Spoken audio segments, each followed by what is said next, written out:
Dallas, Texas, year 2000. Two guys sitting across a table from each other.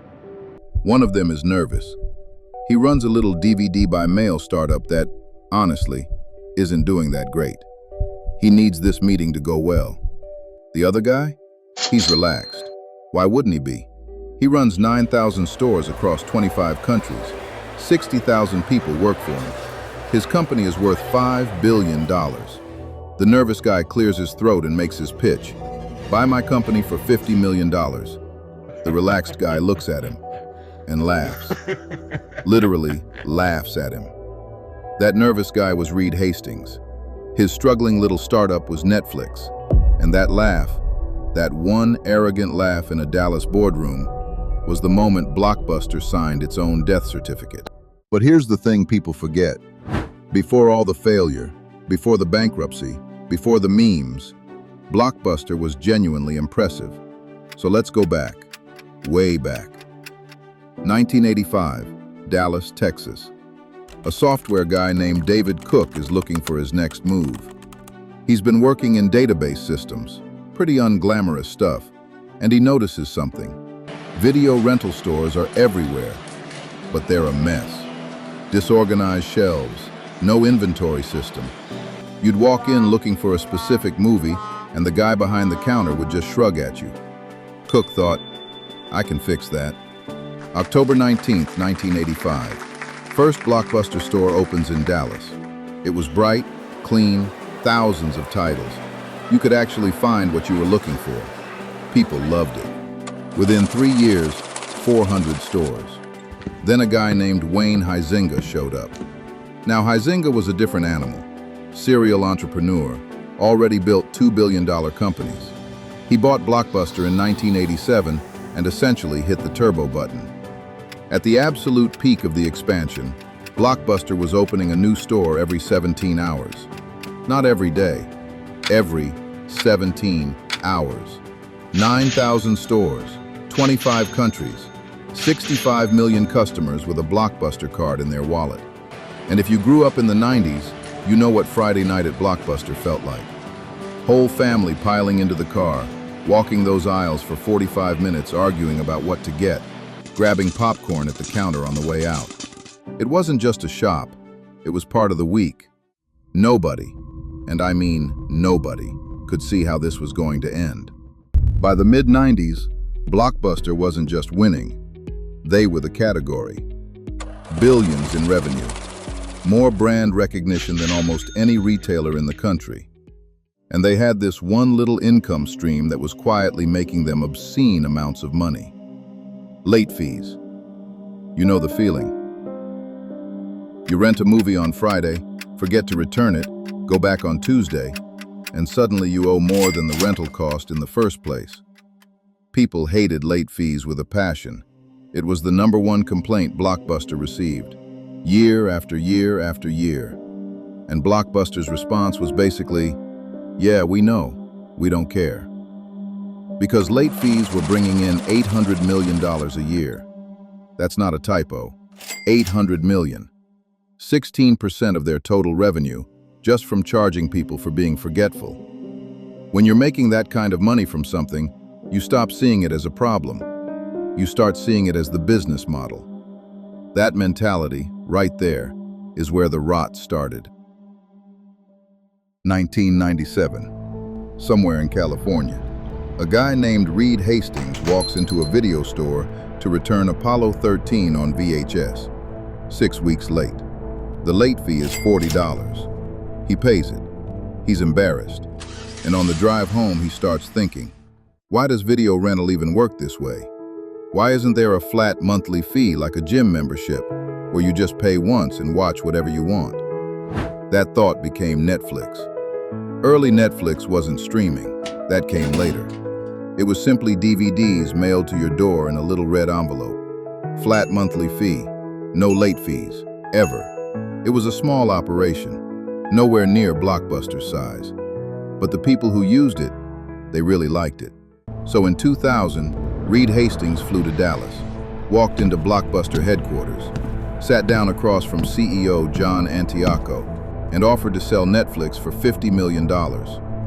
Antioco listened to the whole pitch. Then he laughed, called it a niche business, sent Hastings home. Now look, with hindsight, it's easy to say that was stupid. But at the time, maybe you understand it. Netflix was small. DVDs by mail seemed clunky. Antioco probably looked at his 9,000 stores and thought, why would I need that? But here's where it gets interesting. Because the Netflix meeting wasn't actually what killed Blockbuster. What killed Blockbuster was happening inside their own walls. Back in 1994, media company Viacom had bought Blockbuster and loaded it with over $1 billion in debt. $1 billion. Which doesn't sound like a death sentence until you realize debt means you can't move. You can't experiment. You can't take risks. You're always paying off the past instead of investing in the future. Then John Antioco, and credit where it's due here, actually tried to save the company. In 2004, he launched Blockbuster Online, their own DVD by mail service going head-to-head with Netflix. And he did something that took guts. He eliminated late fees entirely. Customers were thrilled. Blockbuster Online was picking up subscribers fast. For one brief moment, it genuinely looked like they might pull this off. Then Icahn walked in. Icahn was one of the biggest shareholders, and he was furious. He thought killing the late fees was insane. That was $800 million a year walking out the door. He fought Antioco at every single shareholder meeting, slashed budgets, made the whole company harder to run. Eventually, Icahn won. Antioco was pushed out. New CEO, Jim Keyes. 2007, same year Netflix launched streaming. And Jim Keyes, in a newspaper interview that year, said these exact words. I don't see Netflix as a threat. I don't see Redbox as a threat. He then proceeded to shut down Blockbuster Online and put all the money back into physical stores. In 2007, when streaming was literally launching. The moment streaming arrived, Blockbuster had no online product, no technology infrastructure, and $1 billion of debt around their neck. The race was already over. After that, it was just a matter of time. 2007, Netflix streaming launches. $8 a month, unlimited movies, straight to your laptop. No store, no DVD, no waiting. Blockbuster had no answer for this. No technology, no platform, no plan. 2008, losses stack up into the hundreds of millions. Stores start going dark across America and around the world. 2010, Blockbuster files for Chapter 11 bankruptcy. They are $900 million in debt. The company that once laughed at a $50 million offer from Netflix is now bankrupt. 2011, Dish Network buys what's left of Blockbuster for $320 million. Just let that sit for a second. The company that laughed at a $50 million offer from Netflix sold the entire brand for $320 million a decade later. 2013, the last corporate stores close for good. 9,000 stores, gone. 60,000 jobs, gone. 65 million customers, gone. There is one single Blockbuster store left on the planet right now. One. It's in Bend, Oregon. A woman named Sandy Harding still runs it. She still rents DVDs.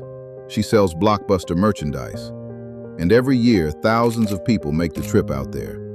Not really to rent a movie, just to stand inside it. Like visiting something that shouldn't exist anymore. Because it shouldn't. But somehow, it does. So who killed Blockbuster? Easy answer, Netflix. Real answer, Blockbuster killed Blockbuster. It was the arrogance of laughing at a $50 million acquisition that became a $300 billion company. It was the greed of protecting $800 million in late fee revenue instead of listening to what customers actually wanted. It was the debt that made them too rigid to move when everything changed. It was an investor who prioritized this quarter's profit over the company's survival. And it was a CEO who looked streaming in the face in 2007 and genuinely didn't see it coming. Blockbuster didn't lose because of bad luck. They lost because comfort is dangerous. Because when everything is working, it's almost impossible to imagine the thing that ends it all. And that's not just a Blockbuster problem. That's a human problem. Anyway, if you found this story interesting, stick around, because there are hundreds more just like it. Brands that ruled the world, made every wrong call at every right moment, and lost everything. Subscribe. Next week we do another one. See you then.